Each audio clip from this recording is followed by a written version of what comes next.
so this is the president of the Dayton unit NAACP, Dr. Derek Forward, and this is our curator, Elijah Rashid, who's helped put this exhibition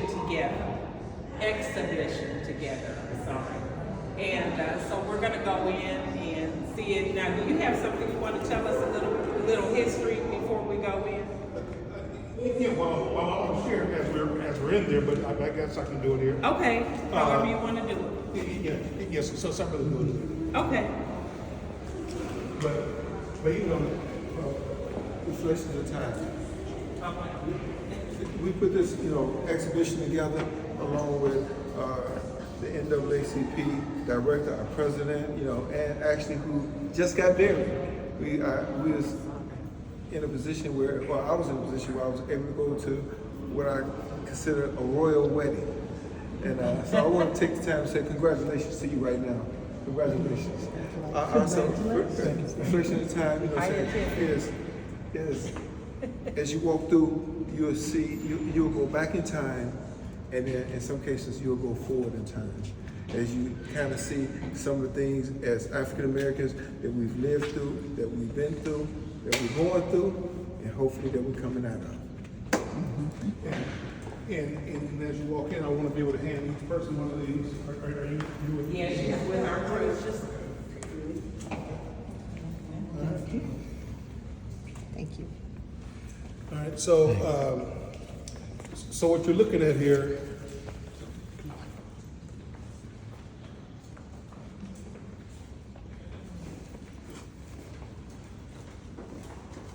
is the face of our national founders. On the front side is the face of our national founders. So a lot of times people really don't understand how the NAACP was actually created.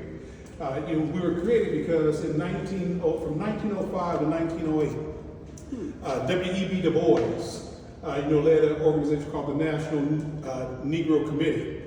And he was trying to advance the rights of African Americans in the early 1900s. He didn't get exactly everything that he wanted out of it, but his path crossed, thank God, his path crossed with Mary White Ovington, as you see on the bottom here. His path crossed with Mary White Ovington. White lady, blue eyes, pearly blue eyes. She said, you know what, W.E.B. Du Bois, I'm tired of seeing people being hung from trees. I'm tired of seeing people of a darker shade not being treated wrong. I want to help you. I want to be able to help you advance your cause of civil and human rights. And so it's because of Mary White Ovington that the National Association for the Advancement of Colored People exists today. She is one who organized a body of like 66 people to found the organization. And we need more Mary White Ovingtons in the world today. To have that kind of courage to bring people together, to say we are one America, we are one people, and we are one nation under God. Let's really mean that we're one nation under God. So to the guy to the right of her, Moorfield Story, that was our first president of the National Association for the Advancement of Colored People. The first president, he's Caucasian. In fact, from 1909 to 1976, the first 67 years of our organization's history, all of our presidents were white male. Every single one of them, from 09 to 76. We got our first African-American president in 76. His name was Dr. W. Montague Cobb. He was from the healthcare industry. So since 76, all of our presidents have been either black male or black female since 76. If you look on the other side, it's more of the same. And this is our local founders. Do y'all recognize any of those names? How about Mr. Frederick Reich? Frederick Reich, he is the founder of what? Reich's Department Store. Okay? Then it went from Reich's to Reich's Kumler, and then from Reich's Kumler to Lazarus, to now what? Macy's. Yeah. Okay? So he was one of our local founders here in the Dayton community. A lot of people don't know that because they don't understand and know about the history. Julia Shaw Patterson, who y'all probably seen a big picture of, around the corner to her. So not only was she the founder, one of the major founders and major donors of the building we sit in now, known as the Dayton Art Institute, but she was also one of the founders of the Dayton chapter, back then, chapter of the NAACP. Then Rabbi David Lefkowitz, who was over Temple Israel. Okay, so all these people, so locally and nationally, we were both founded by a multiracial group of activists striving to eliminate racial hatred and racial discrimination among all Americans.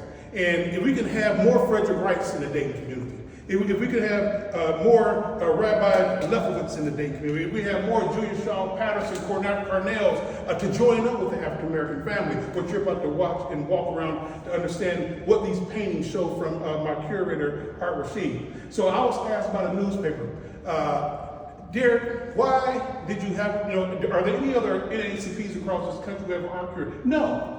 This is something that the Lord laid upon my heart. Was a couple of things, was to have an award show.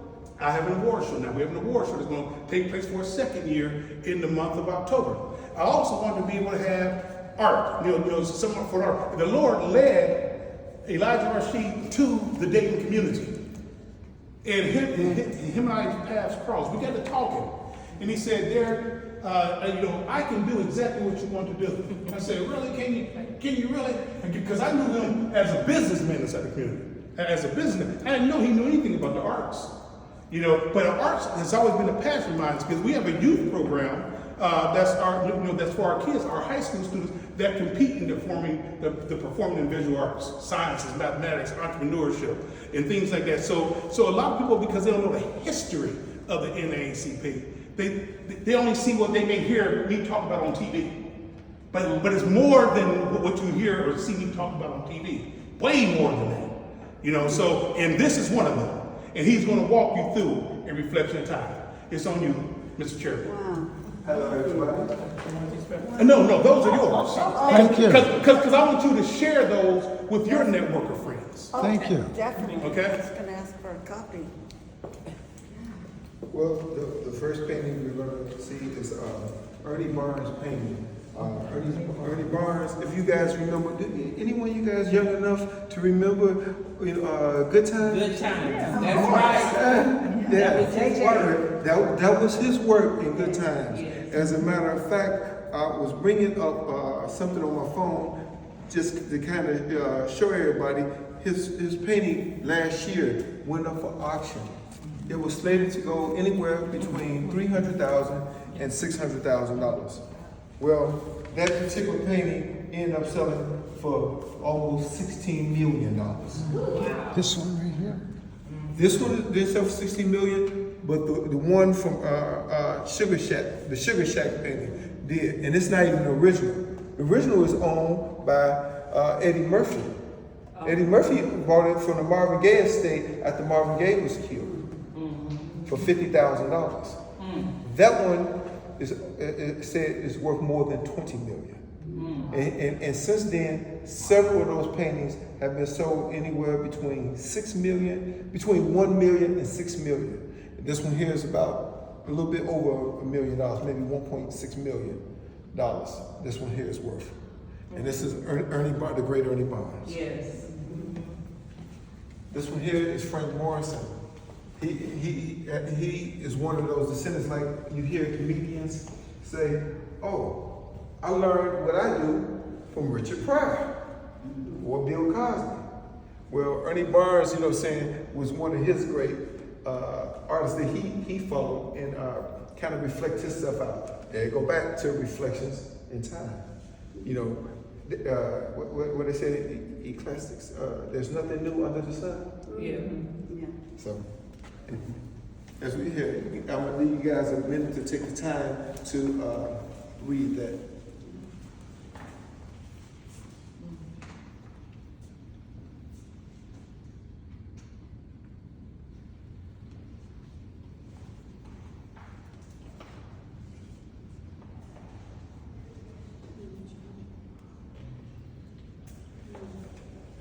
This painting here is called The Price of Cotton.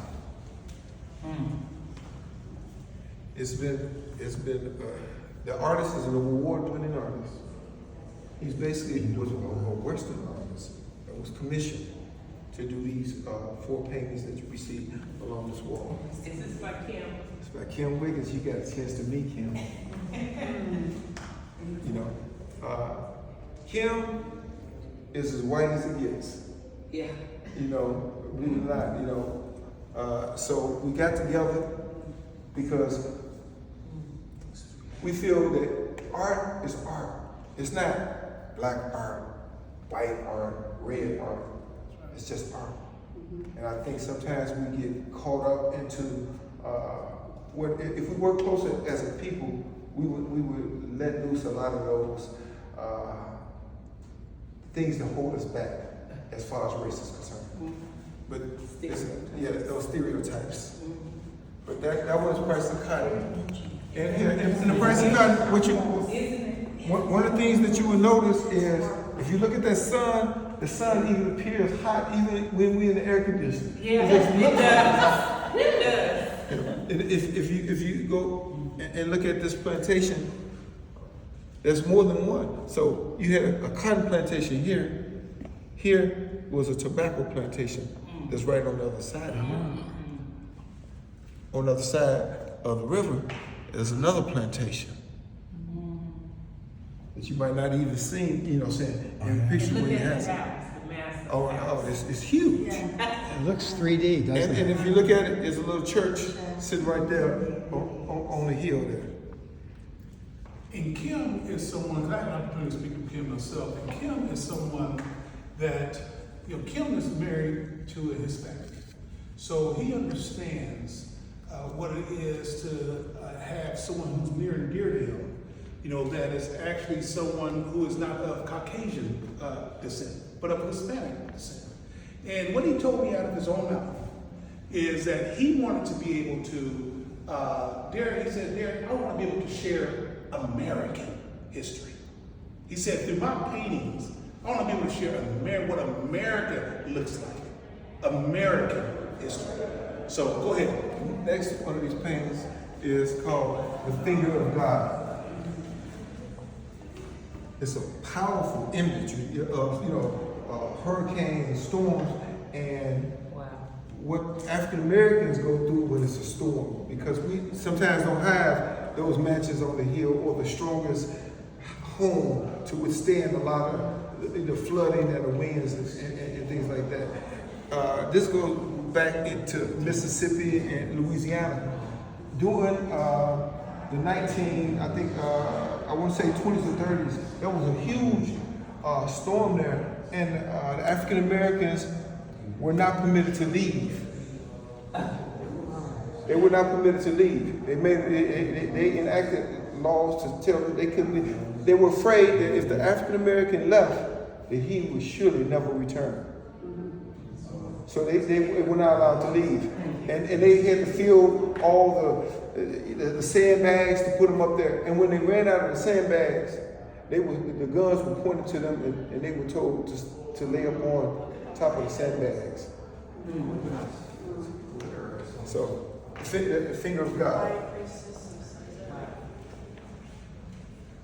And as you reflect back to time, this one is called In the Midst of God.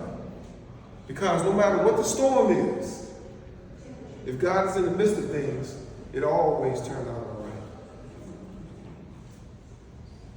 If you look at the little girl there, she's like holding a little baby doll in her hands.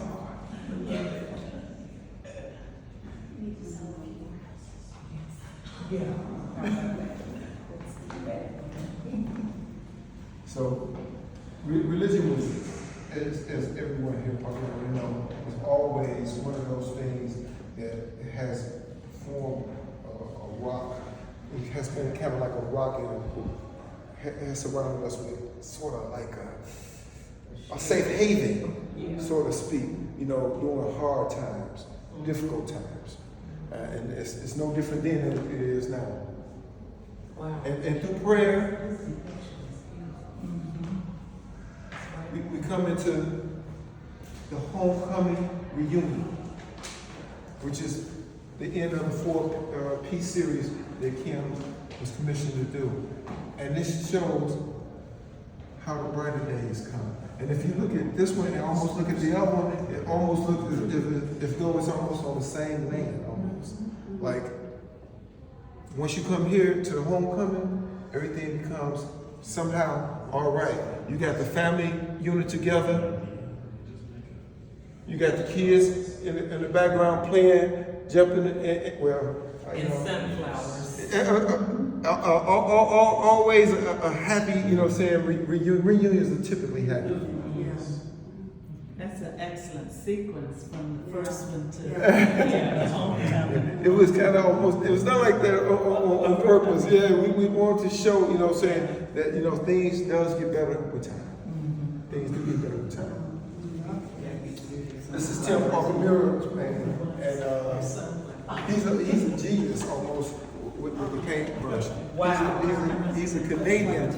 If you look at the hair, how he layered the oil paintings on top of the hair to make those dreadlocks look like it's almost real. She does. Now, he's Canadian? It's Canadian born. Uh-huh. Is he black? He is not black. He's white. He's actually, I believe, white and Japanese. Really? Yes. Beautiful. Isn't she white? It isn't. Oh my goodness. And if you go and look up his name, you'll see tons of work he's done, mostly of African American models. Wow. Beautiful. This one is Aaron Hazel.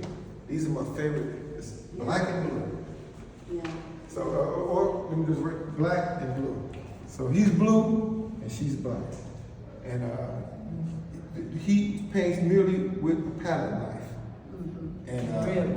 Yeah. you can see the strokes, and it's just, it kind of leaves you in awe, the way you can feel the drama in his paintings. Now, is he black? He is definitely black.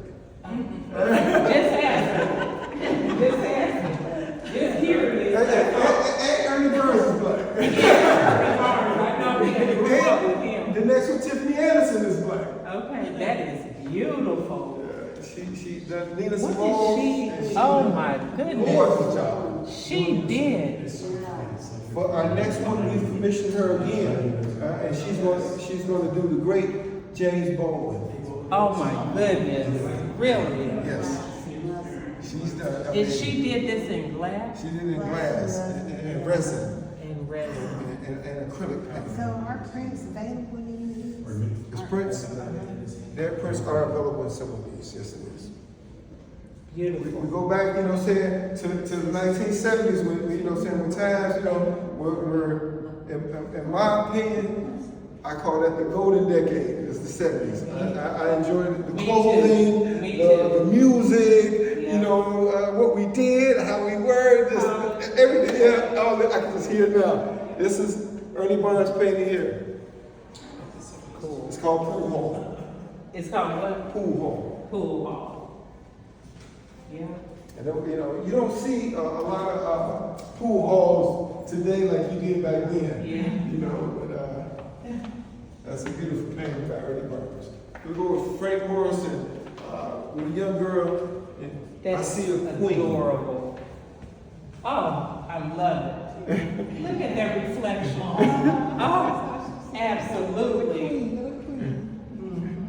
With her, with her little Gorgeous. calves. The camera almost reminded me of my little sister, the little calves she used to have. That's adorable. I was saying about that there's letters in the background. Yeah, it's not. It's in the background. The messages that we get. Yes. Right. That's good. You notice that. Most Yeah. people don't see that. This is Frank Morrison. So this is called On a Blue Note. One thing that happens, in time, almost all genres of music came through the African American community. Rock and roll, blues, jazz. Matter of fact, blues was first, then came country. So, and we sung country. Yes. And so, that's kind of how, saying that whole thing. Now, I'm going to pivot from this one here to Annie Lee's work.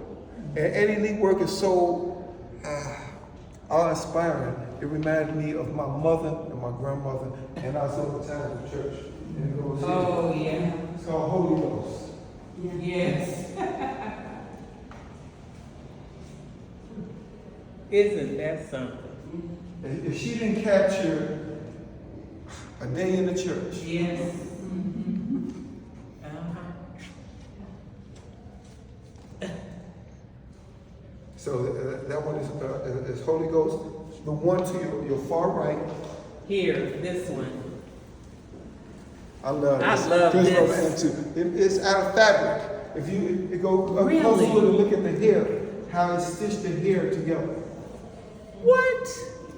Oh my The whole gosh. painting is all out of fabric. That's a collage. That's beautiful. That is gorgeous. Fabric applique and 3. Look at her ring. And she's sitting in a Oh my wheelchair. gosh. She's sitting in a wheelchair. Wow.